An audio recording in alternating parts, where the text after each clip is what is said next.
উফ, বাপরে বাপ, কি গরম রে বাবা, পুরো চাঁদি ফাটা গরম। বাড়ি থেকে বেরোতে বেরোতে হাত পা একেবারে ঘেমে যাচ্ছে। এই কে কে কে কে আরে আরে ছাড় ছাড় বলছি, ছাড় ছাড়। আরে চল চল এবার পালাই, চল। ছাড়, কি মুশকিল। এবার আমি কোথায় যাব? ও দাদা, ও দিদি, কে আছেন? এবার আমি কোথায় যাব? ওরে ওরে, কেউ আমাকে বাঁচা রে। দেখেছেন মহারাজ, দেখেছেন? শীতে ঘুম থেকে উঠতে দেরি হয় বলে তার দেরি হয়, বর্ষায় রাস্তায় জল বলে তার দেরি হয়, আর গরমে কি বলবেন? হ্যাঁ, কি বলবেন? সত্যি গোপালের এই দেরি ব্যাপারটা সহ্যের সীমা অতিক্রম করছে। রাজকোষের অবস্থা শূন্য, আর সেই বিষয়ে একটা জরুরি আলোচনার প্রয়োজন। কিন্তু আপনি তো কোনোদিন সেটা বুঝতেই পারেন না। গোপাল যেন আপনার মানে কি হৃৎপিণ্ড। হ্যাঁ, এই পথে ঘাটে কোনো না কোনো সমস্যা হতেই পারে, তার জন্য আমাদের এই সমালোচনা না করে অন্য ব্যাপারে মনোনিবেশ করা উচিত। না না বিজ্ঞানী, আজকের পরে হয় আমি থাকবো, নইলে গোপাল থাকবে। এই মন্ত্রী মশাই না থাকলে আমিও থাকবো না। হ্যাঁ, আমিও থাকবো না। আমরা নিয়ম মেনে চলবো, আর একজন অনিয়মে এটা হতে পারে না। একটা কথা বলবো মহারাজ। হ্যাঁ বলো। চিরকাল আপনি গোপালের কথা শুনেছেন আর খই ছড়ানোর মতন প্রজাদের অর্থ দান করেছেন। সেই জন্য 10 বছর আগেও আপনার প্রতিপত্তি যা ছিল আজকেও তাই আছে। সত্যি এটা ভেবে দেখিনি তো। এত ভালো মানুষই ছাড়ুন মহারাজ, একটু নিজের কথা ভাবুন, গোপালের কথা না শুনে।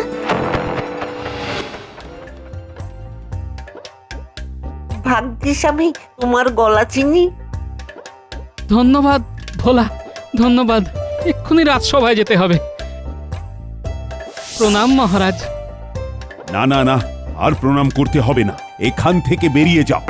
এ কি মহারাজ, একটু দেরি হয়েছে বলে আপনি এরকম করে তাড়িয়ে দিচ্ছেন? হ্যাঁ দিচ্ছি, তোমার কারণে রাজসভার সবাই চলে যাবে সেটা তো হতে পারে না। যাও যাও, অনেক নাটক দেখেছি, আর চাই না, বেরিয়ে যাও।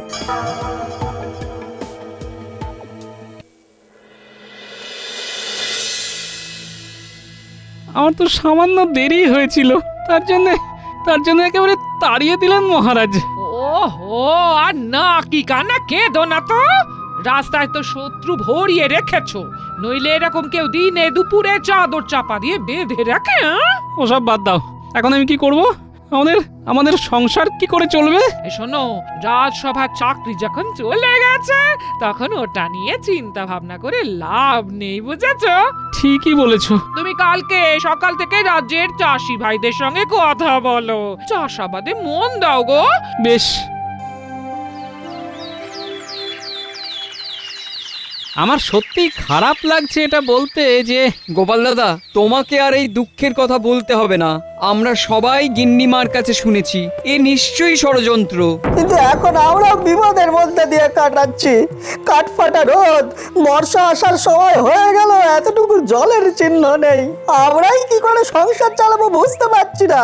হ্যাঁ, আরে জল নেই তো জল আসবে, কিন্তু ট্যাঁকে বীজ কেনার পয়সা নেই, সেটা গোপাল দাদাকে বলো। কি বলবো বলো তো? কি সমস্যা? আমি নিজেই তোমাদের কাছে সাহায্য চাইতে এলাম, এখন তো দেখছি তোমরা আমার থেকেও কষ্টের মধ্যে আছো। আমার না হয় সঞ্চিত অর্থ দিয়ে মাসখানেক চলবে। এখন কি করি বলো তো গোপাল দাদা? এক কাজ করো, তোমরা সবাই মিলে মহারাজের কাছে যাও। মহারাজ যদি তোমাদের কিছু অর্থ সাহায্য করেন তাহলে তোমাদের বীজ ধান কিনতে সমস্যা হবে না। তুমি আমাদের সঙ্গে যাবে তো? না না, এই মুহূর্তে আমি যাব না, তোমরা যাও, পরে দরকার হলে যাব।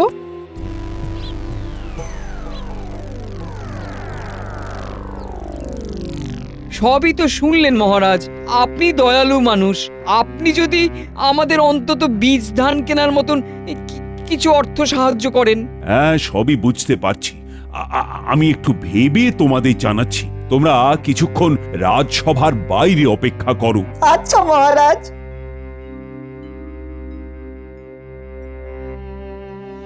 মহারাজ, এই সময়ে চাষাবাদ হচ্ছে না, চাষিরা চাপের মধ্যে আছে। এই সুযোগে আপনি জমি জমা সস্তায় নিজের নামে লিখিয়ে নিন আর বলুন যে আপনি বীজ দেবেন। হ্যাঁ, কি আমি কোথা থেকে বীজ পাবো? এত চাপা গলায় আলোচনা হলে তো আমরা কিছুই শুনতে পাবো না।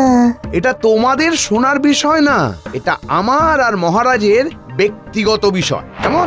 আকাশে কাক, আমি তো অবাক। মহারাজ, আমি দায়িত্ব নিয়ে আপনার সিন্দুক ভরাবো। আপনি শুধু আমার কথা কয়েক মাস শুনে চলুন, নইলে আপনি আমাকে তাড়িয়ে দেবেন।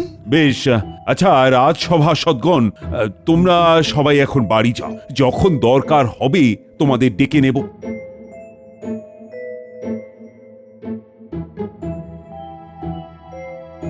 মন্ত্রী, সবাই এলে তুমি কথা বলো। প্রহরী, প্রহরী!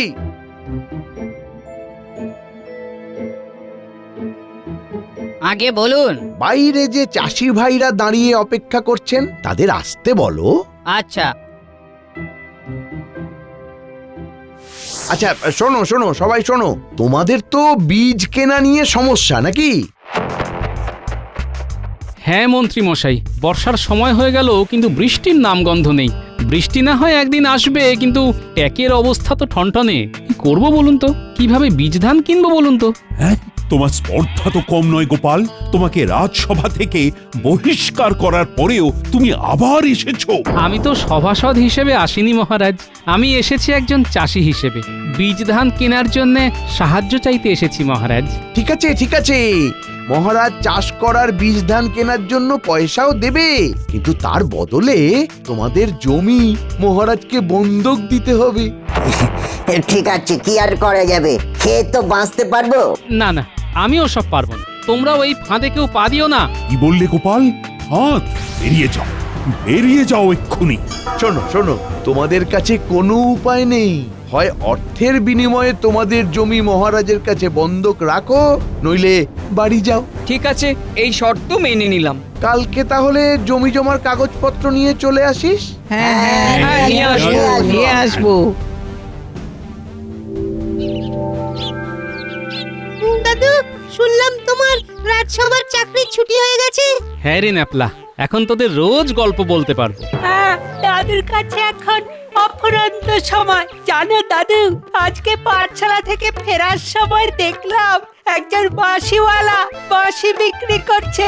এই বাঁশিতে জাদু আছে গো, জাদু। জাদু? হ্যাঁ দাদু, একটা বাঁশি দিয়ে কত রকম পশু পাখির আওয়াজ বের করছে। ও, এ তো আমি বাঁশি ছাড়াও অনেক পশুর ডাক ডাকতে পারি রে। তাই নাকি? তাহলে শোনাও। আম্মা, এই যে গরুর ডাক, মিয়াও। এই হলো বিড়ালের ডাক। আনুম। ওরে বাবা, এ তো বাঘের ডাক, একদম আসল বাঘের মতন। ছোটবেলায় আরো ভালো ডাক ডাকতে পারতাম রে, রোজ অভ্যেস করতাম। হ্যাঁ, তুমি এই বাঘ, গরু, বেড়ালের ডাক ডেকেই বাকিটা জীবন কাটিয়ে দাও। চাকরি গেছে, এদিকে বাবুর কোনো হুঁশ জ্ঞান নেই। বললাম চাষ করো, তাতে কোনো হেলদোল নেই। হ্যাঁ, ওরে পালা। তা আমি এখন কি করব? মহারাজ এখন মন্ত্রীর কথায় উঠছেন বসছেন। কিন্তু কতদিন আর পায়ের ওপর পা দিয়ে বসে থাকবে বলো তো? কিছু তো একটা কাজকর্ম করো, না হলে আমি এবার সত্যি সত্যি বাপের বাড়ি চলে যাব। এরকম অকর্মণ্য স্বামীর ঘর করতে চাই না আমি। হ্যাঁ। কি বললে তুমি? আমি অকর্মণ্য? হ্যাঁ, ঠিকই বলেছি। তোমাকে যেতে হবে না, আমি চলে যাচ্ছি। আমি হাতে কাজ নিয়ে তবেই বাড়ি ফিরব। ঠিক আছে, ঠিক আছে।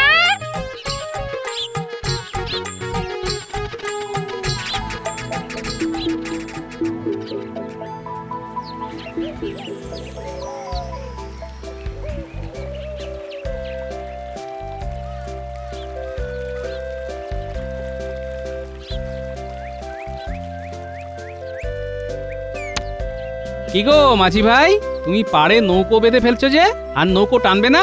না গো, এই কদিন ধরেই শরীরটা আর ভালো নেই, তাই নৌকো টানবো না। বলছি, আমার তো রাজসভার চাকরিটা চলে গেছে, তা তুমি তোমার নৌকো রাতের বেলা আমাকে টানতে দেবে? যা রোজগার হবে তার অর্ধেক তুমি রেখো, অর্ধেক আমি। তাহলে তো ভালোই হয় গো, সারা দিন কাজ করার পর রাতে আর কাজ করতে ভালো লাগে না। বেশ, তাহলে আজকে থেকে আমি তোমার মাঝি। তবে এই কথা রাজ্যে পাঁচকান করো না, বুঝলে? এই ব্যাপারে কোনো কাকপক্ষীতেও যেন টের না পায়। আচ্ছা, কেউ জানবে না, আমার পয়সা পেলেই হলো।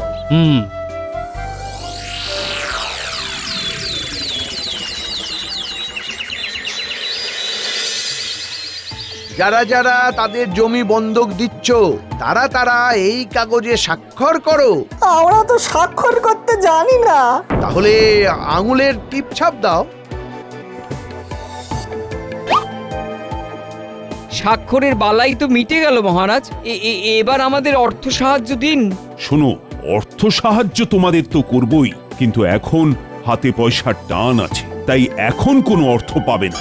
এ কেমন কথা মহারাজ? আরে আমি কি দেব না বলেছি নাকি? 2-1 দিনের মধ্যে বৃষ্টি নামবে, তোমরা মাটি চষার কাজ শুরু করে দাও। বৃষ্টি নামার পরেই আমার কাছ থেকে অর্থ নিয়ে যেও। ধুস, কি বললে? না কিছু না কিছু না কিছু না। তাহলে বৃষ্টির পরেই আসবো। দেখুন, আমাদের হাতে কিন্তু তেমন পয়সা নেই যে বীজ ধান কিনবো। আহা, আরে মহারাজকে ভরসা করো না নাকি? বৃষ্টি নামার পরে এসো আর মহারাজের কাছ থেকে অর্থ নিয়ে যেও, কেমন? বেশ।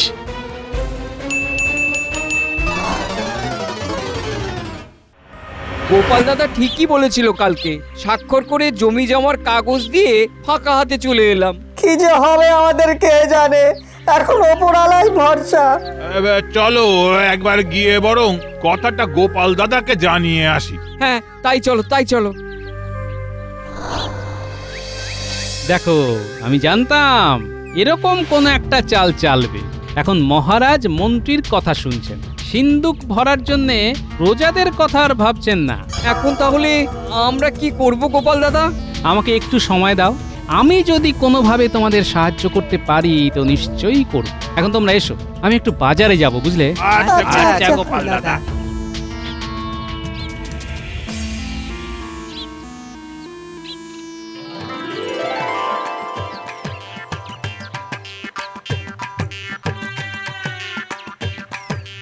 কি গিন্নি, এবার খুশি তো?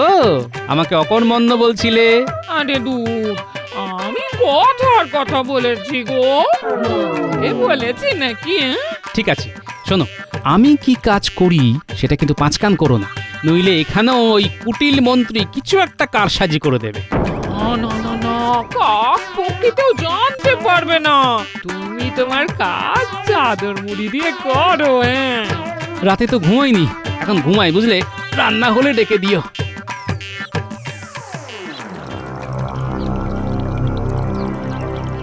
মহারাজ, একটা ছোট মুখে বড় কথা বলবো।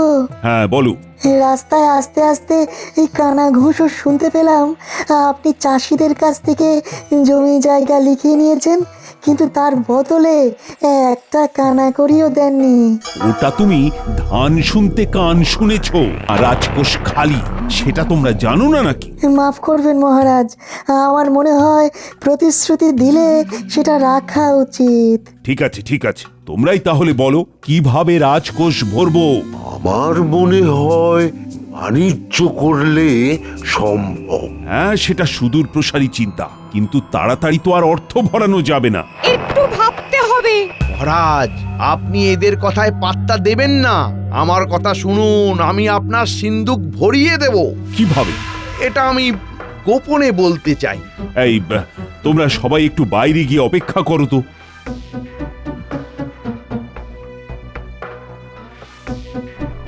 দেখুন, আপনার কাছে তো চাষিদের লিখিয়ে দেওয়া কাগজগুলো আছে। আমাকে দায়িত্ব দিন, আমি ওগুলো নদীর ওপারে শহরের এক বড় ব্যবসাদারের কাছে বেচে দিয়ে আসবো। আমাকে শুধু 20 ভাগ অর্থ দেবেন, আর আপনি 80 ভাগ অর্থ দিয়ে সিন্দুক ভরাবেন। গরিব চাষিদের ব্যাপার আপনি নিজে বুঝে নেবেন যে কতটা দিলে ওরা বীজ দান কিনতে পারবে। কিন্তু আর কোনো কিন্তু না মহারাজ, যা বললাম সেটাই করুন। অনেক দিন তো হতে চললো, আর দেরি করা চলবে না। অনেক তো প্রজাদের কথা ভেবেছেন, এবার একটু নিজের কথা ভাবুন। বেশ, তোমার উপরই দায়িত্ব থাকলো, আমি আর চাপ নিতে পারছি না।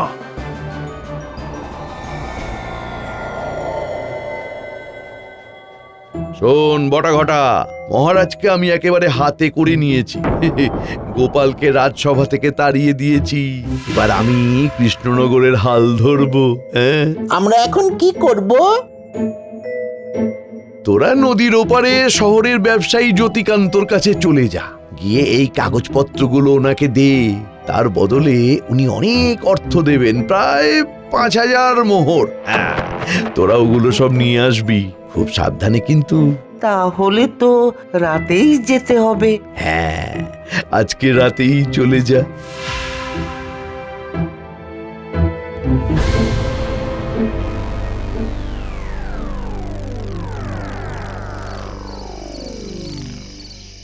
ও মাঝি ভাই, ওপারে যাবে নাকি? আরে আরে এ তো বোটা ঘটা। হ্যাঁ যাবা বলেই তো বসে আছি।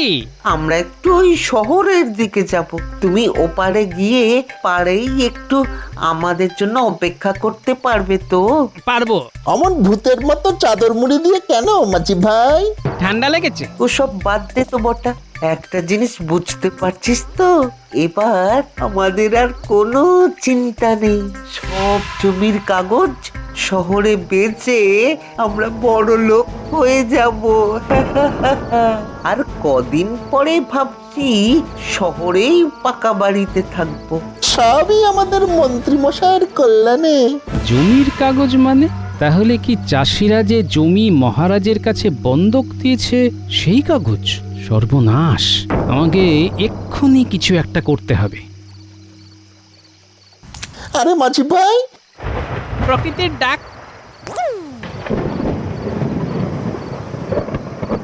কি জ্বালা বলতো ঘটা। ঠিকই বলেছিস, ভাবলাম চট করে যাব আর চট করে ট্যাগ গরম করে আসবো, সেগুড়ে বালি হয়ে গেল। এবার বেটাদের ভয় দেখাবো, বাঘের ভয়। ওরে বটা, বটা বাঘ। ওরে ঘটা, পালা পালা পালা। বেটা, গরিব চাষিদের জমি শহরে বেচে দেবে? হ্যাঁ,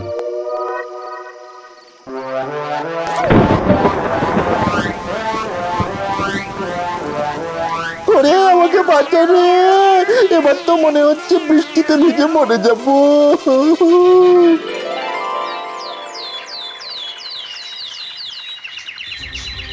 শোনো, এই হলো তোমাদের জমির কাগজ। অনেক কষ্টে কায়দা করে এগুলো পেয়েছি, বুঝলে? বলতে পারো অনেকটা ভগবানের আশীর্বাদ আর উপস্থিত বুদ্ধির জোরে। কিন্তু এখন তো এই কাগজের থেকেও আমাদের চাষ করার জন্য বীজ ধান পাওয়া বেশি জরুরি গোপাল দাদা। সেই জন্যই তো আমি তোমাদের একটা বুদ্ধি দিচ্ছি। তোমরা এক্ষুনি রাজসভায় চলে যাও আর গিয়ে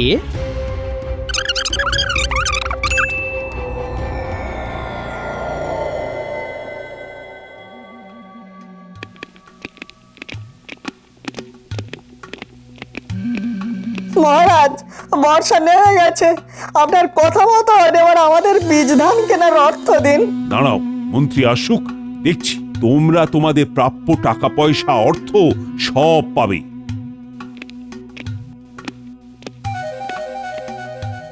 মন্ত্রী, এদের প্রাপ্য অর্থ দিয়ে দাও তো। মহারাজ, সর্বনাশ হয়ে গেছে। মানে কিভাবে? আমি বটা ঘটাকে দায়িত্ব দিয়েছিলাম যে ওই জমির কাগজ নিয়ে যেতে, তারপর ওদের প্রথমে বাঘ আক্রমণ করে আর ওরা ভয়ে পালায়। কি? ছি ছি ছি মন্ত্রী, তোমার মুখ চেয়ে আমি তোমাকে দায়িত্ব দিলাম। আমি কি করব মহারাজ? মহারাজ, আপনার কথা মতন বৃষ্টি পড়লে আপনি বলেছিলেন আমাদের বীজ ধান কেনার অর্থ দেবেন। হ্যাঁ, আমাদের হয় অর্থ দিন, নইলে আমাদের জমির কাগজ ফেরত দিন। হ্যাঁ, নইলে আমরা আন্দোলন করব। জমির কাগজ চুরি হয়ে গেছে। ছি ছি ছি মহারাজ,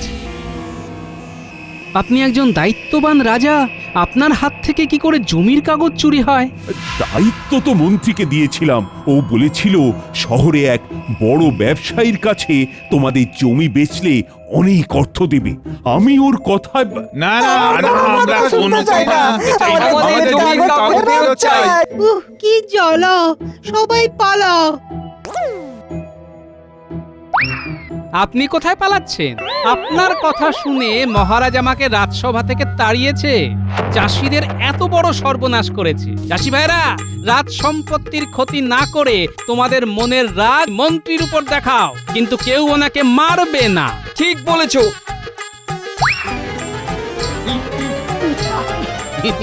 ওরে বাড়ি, ওরে বাড়ি, ওরে বাবারি, তোমাদের বীজ ধান কেনার টাকা আমি দেবো। আমি আমি অল্প অল্প করে রাজকোষ ফাঁকা করেছি, তাই আজকে এই হাল। মন্ত্রী তুমি আজকে এখন থেকে মন্ত্রী স্থাবর অস্থাবর সমস্ত সম্পত্তি হরণ করা হলো, আর সেগুলো গ্রামের সকল চাষিদের দিয়ে দেওয়া হবে। আর আমার চাকরি? তোমার চাকরিও তুমি ফেরত পাবে। আমি তো ভাতেও মরলাম, পাতেও মরলাম। এবার তোমাকে কারাগারে বন্দি করে সারাদিন কাতুকুতু আর সুরসুরি দেওয়া হবে। আর চাষি ভাইদের জমির নতুন কাগজ দলিল বানানো হবে। সেসব আমাদের চাই না মহারাজ। কালকে গোপাল দাদাই গোটা গোটাকে ভয় দেখিয়ে ওদের থেকে কাগজ উদ্ধার করেছে। হ্যাঁ নয় হ্যাঁ।